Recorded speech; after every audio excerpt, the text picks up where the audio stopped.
So earlier, I was having a little friendly debate with one of my book besties on the difference between fantasy with romance in it and romantic fantasy. Because I personally believe there's a big difference between romantasy and fantasy with a romantic subplot.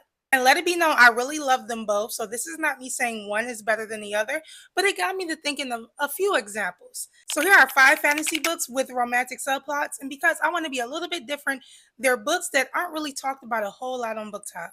Number one is The Phoenix King. The setting of the story is heavily inspired by Indian culture and lore, and there's a smidgen of sci fi elements sprinkled in. The romance is kind of enemies to lovers, or more so dislike to lovers, and it kind of happens in the background while the main plot progresses. Now, the romance does play an important role to the plot, but only a little. Number two, Iron Widow.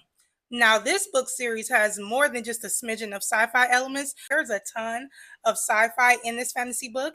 The FMC is morally gray. She's very driven. She knows what she wants. She's also super badass and she has an agenda.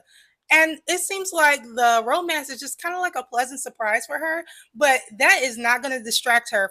Homegirl had her eye on the prize. And I also really love how her love interests, plural, they all had like their own agendas, they their own storyline, and they just kind of came together to work toward a common goal as it suited them.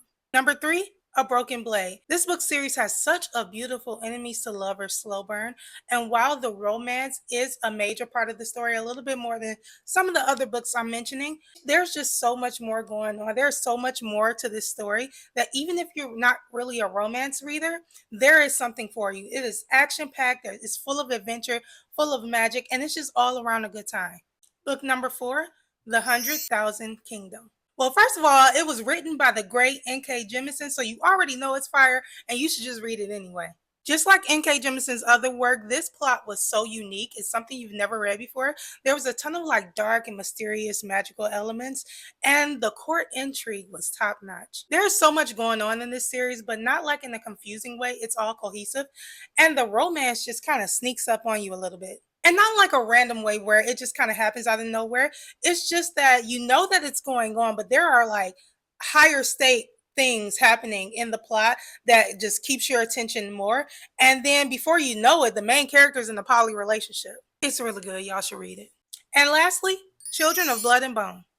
This book has a definite slow burn that plays both a major and minor role to the plot, if that makes sense. The romance is not so much of a subplot that the major events that happens in this book would happen with or without the romance. It does play like a very important role to the plot, but it's just one of the many key elements in this story and it doesn't outshine the rest. Well, that's all I have for now. Y'all let me know in my comment section what are some great fantasy books with romantic subplots, preferably books that aren't really talked about a whole lot on Book Talk.